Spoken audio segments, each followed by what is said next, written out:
Bonjour et bienvenue à la semaine 11 du cours de français à travers les médias.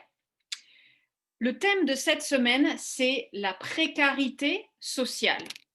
En d'autres termes, la pauvreté des gens dans la société en général.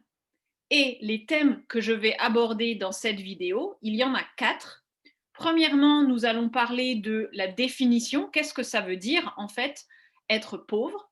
Ensuite, nous allons parler des différents facteurs qui interviennent et qui causent parfois la pauvreté chez les gens, dans les foyers, etc. Nous allons parler des conséquences que le fait d'être pauvre a. Et puis enfin, je vais aborder les différents types d'aides ou certains des types d'aides qui sont disponibles en France. Alors, tout d'abord, il y a une définition selon l'Union européenne de la pauvreté qui dit que c'est ne pas pouvoir s'offrir un mode de vie relativement proche de celui des autres, ce qui provoque une forme d'exclusion. En fait, c'est une définition assez vague, puisque un mode de vie relativement proche de celui des autres, oui, mais quel est le mode de vie des autres, justement? Donc, tout est relatif. Donc, c'est une définition assez vague. Aux États-Unis, la définition est un peu plus précise, puisque être pauvre, c'est être dans l'incapacité à mesurer ses besoins élémentaires. Donc, être pauvre, en fait, c'est ne pas pouvoir acheter à manger ou s'offrir un toit. Le seuil de pauvreté, c'est un indice qui est par contre très spécifique. Le seuil de pauvreté, c'est en fait un niveau de vie en dessous duquel on est pauvre. En France, ça correspond à 60% du revenu médian. Le revenu médian, c'est le revenu qui divise la population française en deux. 50% de la population gagne plus et 50% gagne moins. Et le seuil de pauvreté, en France, il est de 1068 euros par mois.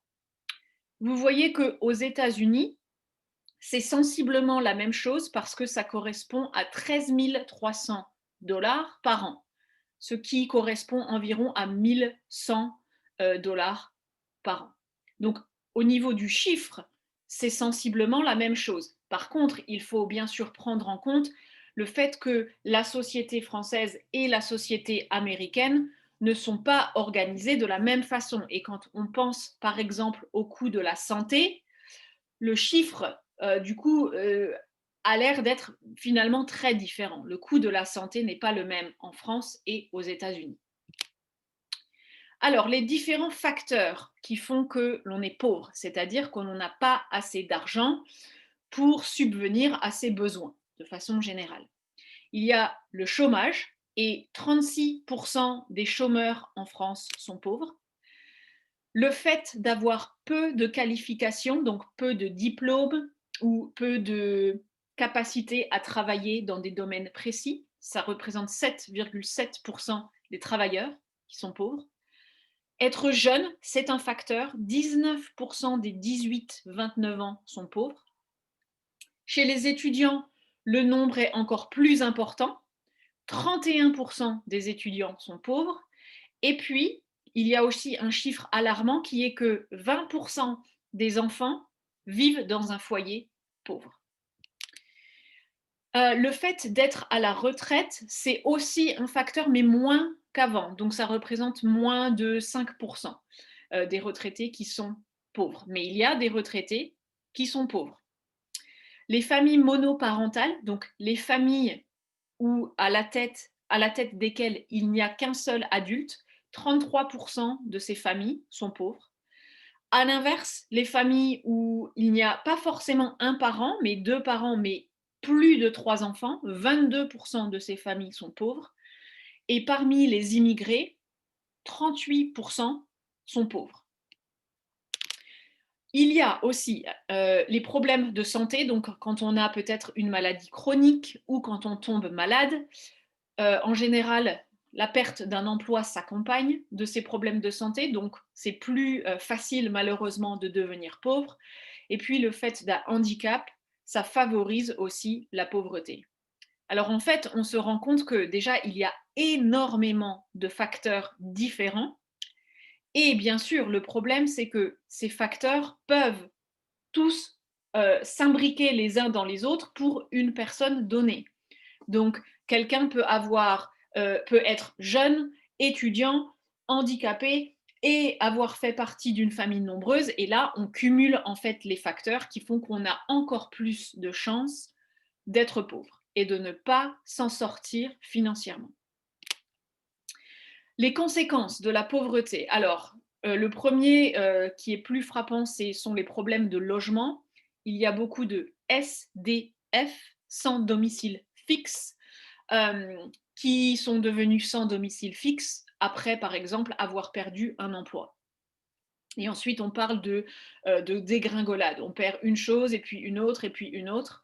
Et ensuite, c'est très difficile de retrouver une vie normale avec un logement, etc.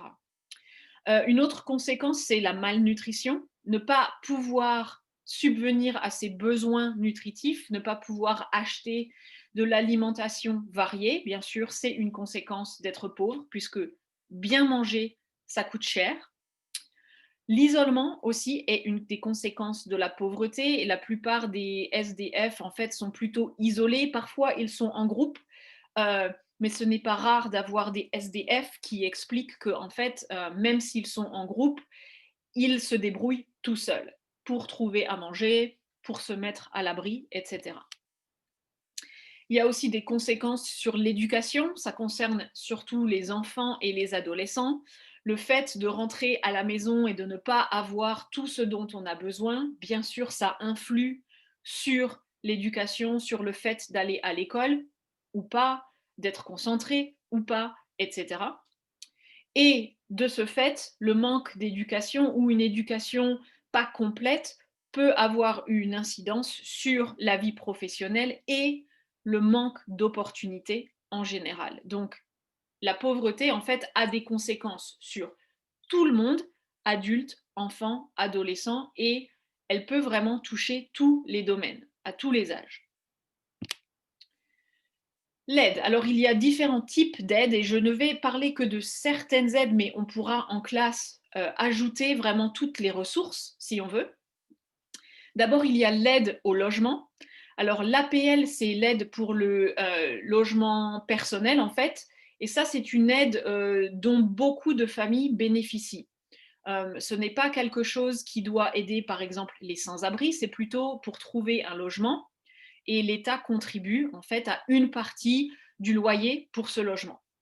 Le DAL, le droit au logement, c'est complètement différent. C'est une association qui aide les sans-abri à trouver un logement et qui se bat en fait pour que tout le monde ait un logement décent. Donc j'ai pris exprès deux exemples qui sont très différents et on pourra discuter de ces différences entre les deux types d'aide au logement. Il y a aussi l'aide alimentaire, il y a les Restos du Cœur, c'est le plus connu, c'est une association qui, l'hiver en général, distribue des repas gratuits. Il y a des antennes partout en France. On pourra en parler puisque c'est très connu. Et il y a d'autres banques alimentaires, autres que les Restos du Cœur, qui aussi distribuent des repas, mais aussi de la nourriture, des boîtes de conserve, des pâtes, des choses vraiment de la vie de tous les jours pour aider les familles à s'en sortir. Et puis généralement, il y a le SAMU social qui aide tout le monde, tous les Français, et qui, l'hiver, quand il fait très froid, se préoccupe du sort des SDF à Paris, surtout dans les grandes villes. Il y a des antennes dans toutes les villes. Et donc qui aide les sans-abri pour trouver un abri le soir, pour aller dans des refuges pour sans domicile fixe, etc. Donc il y a à la fois des aides gouvernementales, des aides qui sont pour empêcher les gens de devenir plus pauvres et pour les aider quand ils ont encore un logement, quand ils ont encore à manger, mais il y a aussi en fait les aides qui, elles, sont là pour vraiment essayer de changer la vie des gens et les remettre dans un chemin plus confortable et plus agréable pour eux. Donc on pourra parler de ces différences, de ces différents types d'aide. Alors, les questions de réflexion, elles s'imbriquent, elles se suivent. La première, c'est quelle solution y a-t-il aux États-Unis pour aider les plus démunis? Est-ce qu'il y a les mêmes types d'aides qu'en France ou pas? Et la deuxième, c'est quelle solution est-ce qu'il y a pour prévenir la pauvreté, donc pour empêcher que les gens se retrouvent à la rue, pour empêcher qu'ils n'aient pas assez à manger pour nourrir leurs enfants ou eux-mêmes. Donc ce sont deux types de solutions ou de moyens de prévention différents et on abordera les deux en France et aux États-Unis pour comparer. Votre mission, alors regardez en priorité les vidéos courtes, il y en a plusieurs. Je recommande aussi les vidéos longues parce qu'elles sont vraiment très intéressantes et pas vraiment difficiles à comprendre parce qu'on suit des gens dans leur vie quotidienne. Réfléchissez aux questions de réflexion et postez vos questions sur Padlet si vous en avez.